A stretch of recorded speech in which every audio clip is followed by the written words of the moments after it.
부활의 영광과 부활의 기쁨으로 충만하시기를 주님의 이름으로 축복합니다. 오늘 말씀은 예수님의 빈 무덤에 대한 말씀입니다. 3절 말씀 다 같이 읽겠습니다. 그들이 안에 들어가 보니 주 예수의 시신이 없었다. 여러분, 예수님의 무덤은 빈 무덤이었습니다. 막달라 마리아, 요한나 그리고 야고보의 어머니 마리아가 향료를 정성스럽게 준비해서 예수님의 무덤을 찾아갔습니다. 그런데 무덤 안에 예수님의 시신이 없었어요. 분명히 예수님은 십자가 위에서 다 이루었다 말씀하시고 숨을 거두셨습니다. 로마 군병들이요, 예수님의 옆구리를 찔렀습니다. 그때 돌아가셨기 때문에 물과 피가 다 쏟아져 내렸습니다. 예수님은 어린 양처럼 십자가 위에서 죽임을 당하셨던 거죠. 그래서 요셉이란 사람이 빌라도에게 가서 예수님의 시신을 요구해서 자신이 죽으면 묻히려고 했던 무덤에 예수님을 모셨습니다. 그리고 3일 후에 여인들이 예수님의 무덤에 와봤는데 무덤이 텅텅 비어 있던 거예요. 요한복음 11장 25절 26절에 보니까 예수께서 마르다에게 말씀하셨다. 나는 부활이요 생명이니 나를 믿는 사람은 죽어도 살고 살아서 나를 믿는 사람은 영원히 죽지 아니할 것이다. 예수님 자신이 말씀하신 것처럼 여러분, 예수님은 죽으신 지 3일 만에 무덤에서 부활하셨던 것입니다. 그래서 예수님의 무덤이 빈 무덤이었다라는 거죠. 데빗 절마야 목사님이 그리스도의 빈 무덤은 인류의 가장 깊은 절망에 가장 위대한 소망으로 대답하신 하나님의 증거이다 말씀했습니다. 여러분, 예수님의 빈 무덤은요, 죽음을 생명으로, 절망을 소망으로 바꾸신 하나님의 증거인 줄 믿습니다. 다른 종교에서 찾아볼 수 없는, 기독교에만 유일하게 있는 한 가지가 있습니다. 무엇이냐면 예수님의 빈 무덤이라는 거예요. 여러분, 부처님은 인류에게 깨달음을 주셨습니다. 무하마드는 계시를 전했고 공자는 지혜를 가르쳤고 그런데 죽음을 이긴 사람은 오직 예수 그리스도 한 분뿐인 줄 믿습니다.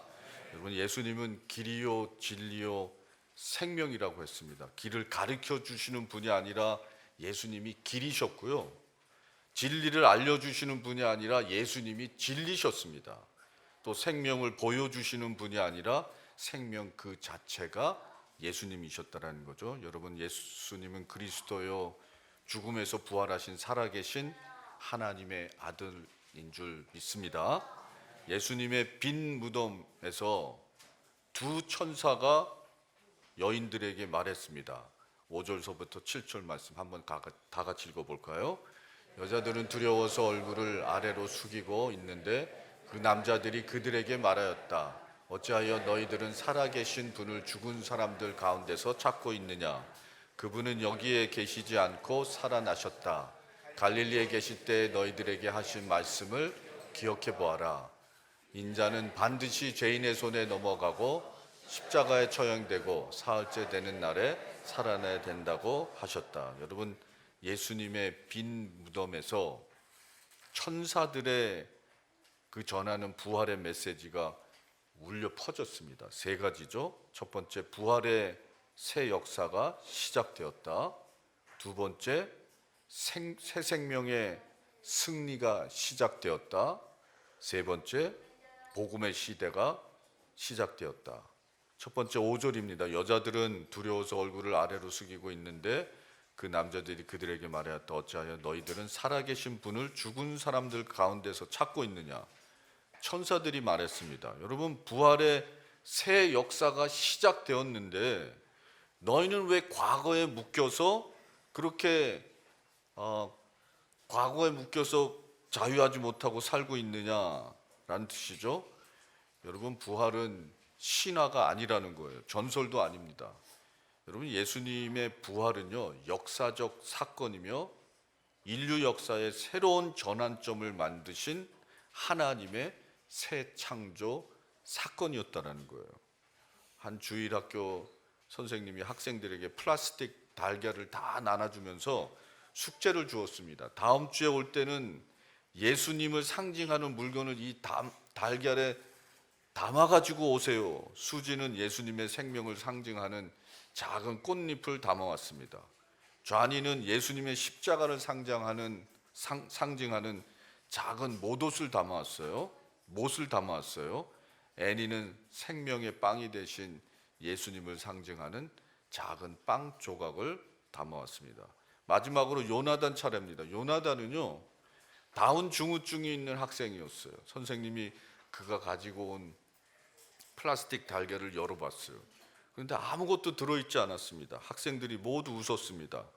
요나단은요, 떠듬떠듬 거리면서 모든 친구에게 말했어요. 예수님은 무덤에서 살아나셨습니다. 예수님의 무덤은 아무것도 없었습니다. 예수님은 부활의 하나님이십니다. 라고 말했습니다. 그래서 모든 친구들이 박수를 쳐주었다 그래요. 여러분, 하나님은 믿는 성도들에게 부활의 새 역사를 시작할 수 있는 놀라운 은혜를 허락해 주신 줄 믿으시기 바랍니다. 구약에는 매 50년마다 은혜해라는 그 희년의 제도가 있습니다. 가난한 사람이 병들고 힘들어서요, 물건을 팔고 땅도 팔고 있는 거 다 갖다 팝니다. 그런데도 모자라서요, 나중에는 자기 자신이 종으로 팔려가는 거예요. 그런데요, 희년이 오면은 잃어버렸던 모든 것을 다 회복할 수 있는 은혜의 제도가 바로 희년입니다. 종으로 팔려간 아버지와 아들이 밭에서 일하고 있었어요. 그런데 저 먼 예루살렘에서 희년을 알리는 나팔 소리가 들립니다. 그랬더니요, 아들이 아들에게 말합니다. 아버지, 이제 쟁기를 내려놓으세요. 오늘부터 희년이 시작되었습니다. 이제 우리는 자유를 얻었고 잃어버린 모든 것을 회복받았습니다. 아들은 다리를 저는 아버지의 손을 붙잡고 집으로 돌아가는 거예요. 여러분, 하나님의 은혜로 인생을 새롭게 시작할 수 있는 것이 희년의 은혜였던 것입니다. 여러분, 희년의 은혜는 사람을 살리고 가정을 살리는 제도예요. 하나님이 얼마나 선하시고 좋으신 하나님인지 모르겠어요. 그런데 이 구약에서의 그 희년의 제도가요, 신약에서 끝나버렸어요. 그러면 신약에서는 뭐가 있냐? 예수님이 세상에 오신 후에는 부활의 새 역사가 시작되었습니다. 여러분, 예수님이 십자가에서 죽으시고 무덤에서 3일 만에 다시 살아나셨습니다. 그리고요, 부활의 새 역사를 3일 만에 일어나게 하셨다는 거예요. 여러분, 이제는요, 더 이상 50년씩 기다릴 필요가 없는 거예요.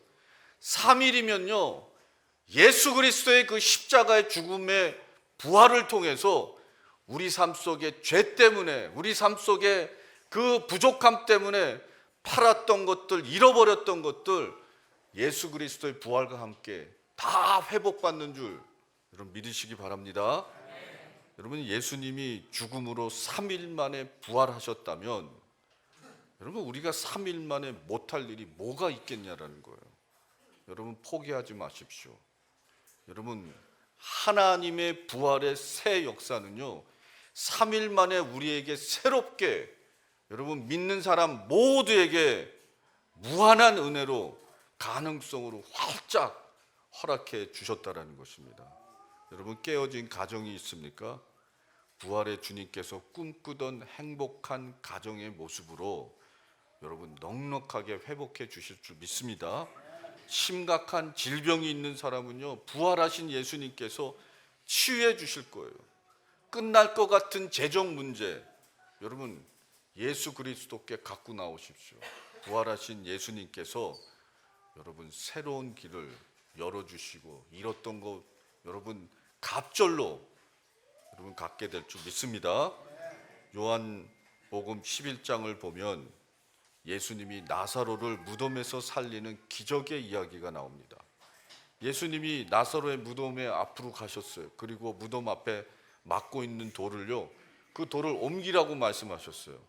마르다가 염려스러워서 예수님께 말씀드렸어요. 예수님, 나사로가 죽은 지 사흘이나 넘었습니다. 벌써 냄새가 납니다. 예수님이 마르다에게 말씀하셨어요. 내가 믿으면 하나님의 영광을 보게 되리라고 내가 내게 말하지 않았느냐. 그리고 무덤 앞에서요, 큰 소리로 말씀하셨어요. 나사로야, 나오너라. 여러분, 이상하지 않습니까? 죽은 사람이 어떻게 들을 수 있겠어요? 여러분, 죽은 사람이 어떻게 걸어 나올 수 있겠냐고. 뭐 나오라고 뭐 나올 수가 있어요? 예수님은요, 그런데도 죽은 나사로에게 말씀하신 거예요. 나사로야, 나오너라. 어떻게 됐는지 모르지만 죽은 나사로가 그 목소리를 들었어요. 여러분, 듣는 순간 역사가 일어나는 줄 믿습니다. 들어야 돼요.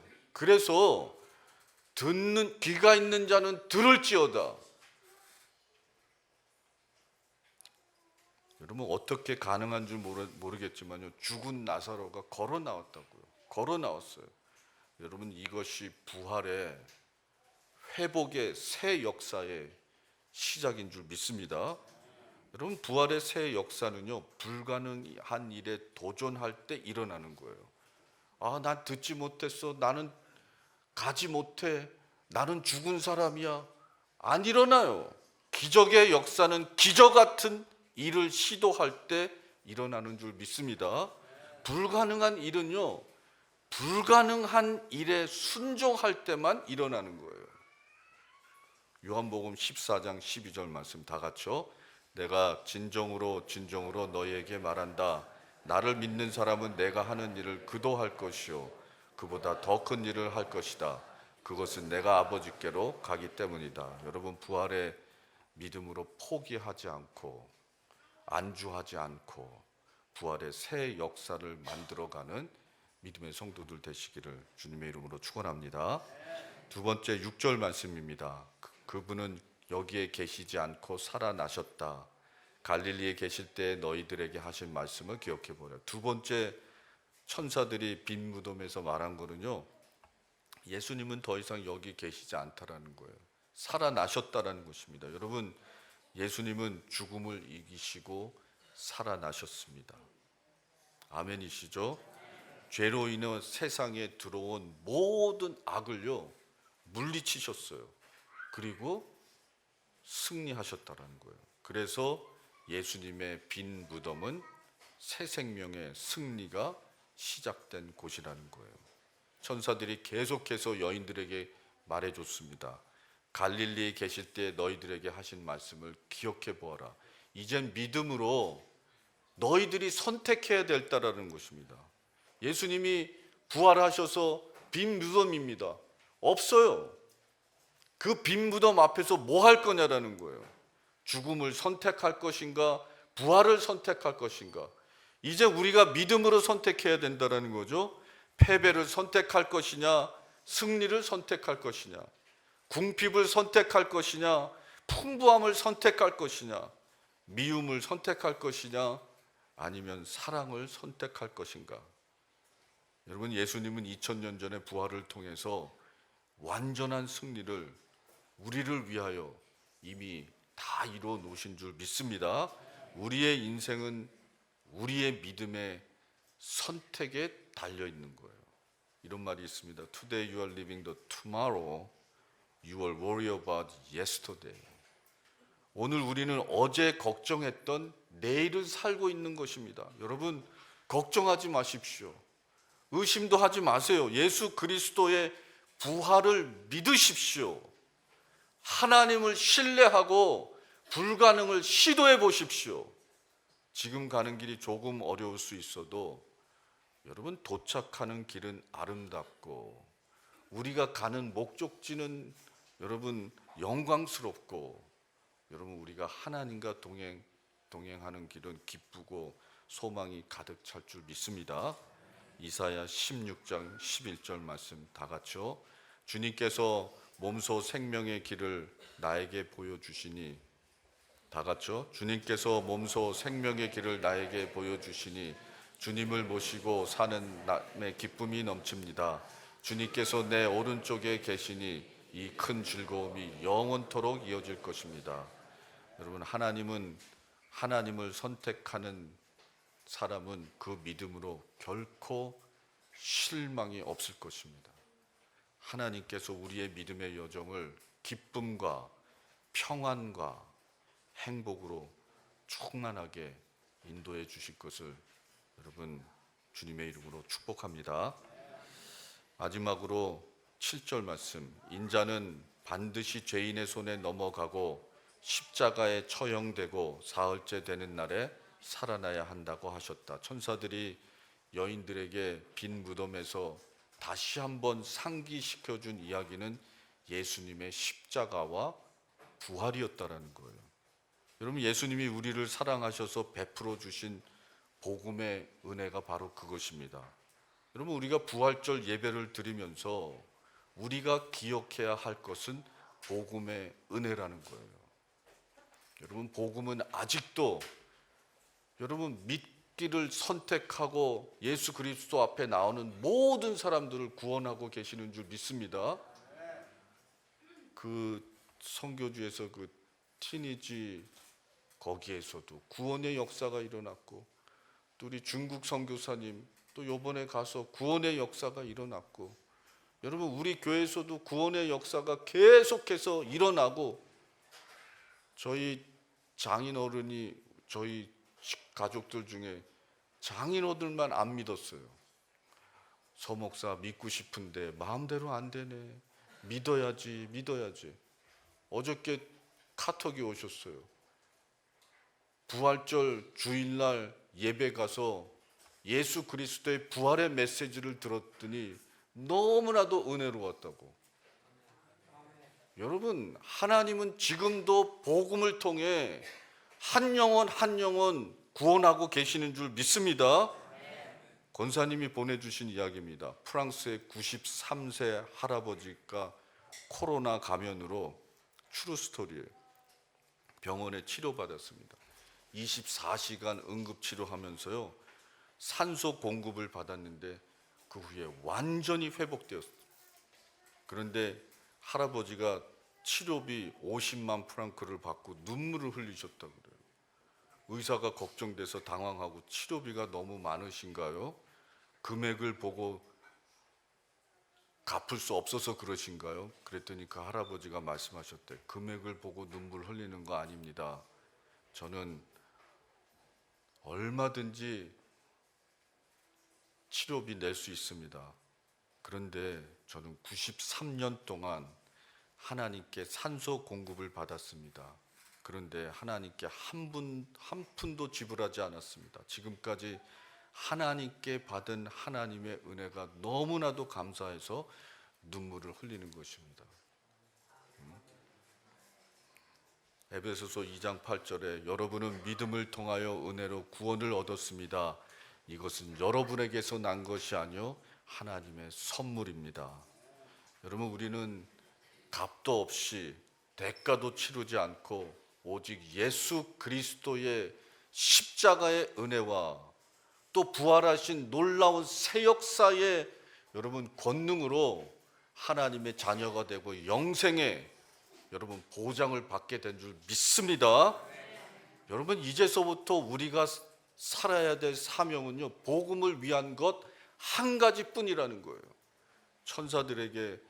천사들이 여인들에게 말해줬습니다. 제자들에게 가서 말해라. 제자들에게 가서 말했어요. 그리고 베드로가 찾아왔습니다. 그렇게 하면서 복음의 역사가 초대교회에 놀라운 부흥으로 일어나기 시작했다라는 거죠. 여러분, 하박국 3장 17절 18절 다 같이 읽습니다. 무화과 나무에 과일이 없고 포도나무에 열매가 없을지라도 올리브 나무에 딸 것이 없고 밭에 거두어 드릴 것이 없을지라도 우리의 양이 없고 외양간에 소가 없을지라도 나는 주님 안에서 즐거워하련다. 나를 구원하신 하나님 안에서 기뻐하련다. 여러분, 하박국 선지자가 이것도 없고 저것도 없고 아무것도 없는데 그렇게 나를 구원하신 하나님 안에서 기뻐할 수 있었던 이유가 무엇입니까? 하박국 선지자는요, 이스라엘의 안 믿는 영혼들을 위해서요 그렇게 전도하고 그렇게 가서 권면하고 말씀 전하고 돌아와라 돌아와라. 그러다가요 한두 명 돌아오면요 그 구원의 기쁨으로 그 구원해 주시는 그 환희로 여러분 기뻐 날뛰면서 자신에게 아무것도 없었던 것을 한탄하지 않고 기쁨으로 나갈 수 있었다는 거예요. 여러분 복음으로 우리가 복음의 기쁨, 뭐 복음의 영광, 또 복음의 무슨 유익, 열매 이런 것들은요. 여러분 왜 우리가 경험하지 못하면 복음을 위해서 한 번도 헌신하지 않았기 때문입니다. 여러분 복음의 기쁨, 예수 그리스도의 구원의 역사, 여러분 이 모든 것들은요. 내 몸을 깎아가면서 헌신하고 사랑하고 한 영혼 죽게 데려오기 위해서 여러분 무릎 꿇고 그리고 기도해주고 그리고 양육해주는 그 과정에서만 가질 수 있다는 거예요.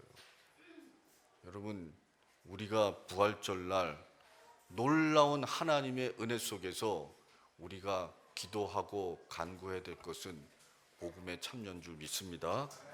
복음은 값없이 누구든지 믿는 사람들에게 하나님의 영생과 구원을 주는 하나님의 최고의 선물인 것입니다. 여러분 그 선물과 더불어서 부활하신 예수 그리스도의 새 시작의 역사가 저와 여러분과 우리의 가정과 우리의 기업과 우리의 관계의 모든 관계 속에서 충만하게 되시기를 주님의 이름으로 축원드립니다. 하나님 고맙습니다. 주님의 은혜로 주님의 부활하신 새 역사의 역사 은혜로 우리가 구원을 얻었습니다. 이 부활절 빈 무덤의 메시지를 통하여 우리의 삶이 새롭게 되고 변화되고 성장하기를 원합니다. 하나님 성령으로 함께하여 주옵소서. 주님께서 이루신 일들이 우리 삶 속에서 이루어지고 주님께서 베풀어진 사랑이 우리 관계 속에서 멀티플라이 할 수 있도록 주께서 이 시간을 축복하여 주옵소서. 예수 그리스도의 이름으로 기도드립나이다.